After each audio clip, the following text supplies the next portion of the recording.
syudad ay puno ng mga dagang gutom. Di pa namatay ay nalibing na sa pagkalason. Utak ay puno ng anay at papel na datong. Pagkatao ay alipin sa pera mula umaga hanggang maghapon. Ang nakikita sa puno ay sanga dahon, hindi ugat.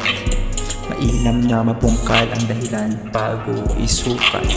Kadakilaan at sakripisyo sa pag-ibig ng buhay.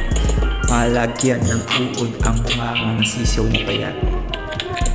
Ano pat ang isda ay lumalangoy sa karagatan.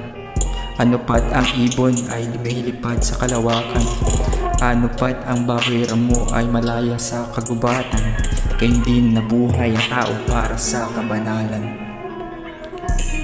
Damdamin ay isang biyaya at sumpa. Kaligayahan ay namuo sa isipang payapa.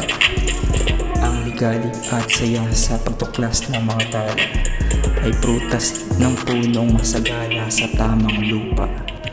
Ang lipunan ay bangkay na itinapon sa ilog. Salgasa ng determinasyong magtagumpay ay nahulog. Sa patibong na ang tulo ay talong na kadudurog. Pagkat ang ambisyon ay may kasakimang handog. Mundo ay alikabok sa buong sansinukob.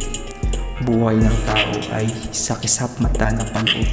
Mga hari at emperador ay nataob at nasugsog. Sa katotohanan sila ay langgam sa lupang loob. Ang naglala ng dagat sa umaga ay likha ng sining. Dalandang langit ay nailatag sa malawak na salamin. Silweta ng bangkang lumaot ay nag-iwan ng ningning. Sa payapang tubig magayag, maiuwi ang ihahain. Mga bata sa dalampasigan ay nasabog ng saya. Sa murang edad na tagpuan ang paraisong sinisinta. Inosenteng kaisipan ay pugad ng presensya ng ama. Sa huli ay mayuyurak at matudumihan ng mantsa. Ang tao ay may angking liwanag at dilim. Diyos lamang ang perpekto na may alam sa mga lihim.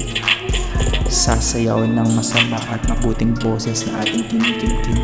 Tayo nahihiwalay at natatangi bilang taong babasagin. Ang hangarin ay magkaroon ng lawak ng diserto, maging kasing lalim ng karagatang Pasipiko, maging kasing dami ng mga bituing malalayo, at mamuhay sa imahinasyon ng batang mapagbiro. Habang patuloy ang paglalakad sa dalampasigan, madaling napupuran ng alon ang yakpak na naiwan. Sana doon tayo gumawa ng kasaysayan sa buwan. Ng mga bakas ay bumaon ng pangmatagalan. Minsan ang bulok na mangga sa bilao ay nakakahawa. At ganoon na lang tayong nawawali ng pag-asa. Alisin natin ang negatibong pag-iisip sa bansa upang mga makikinis na prutas ay matatamasa.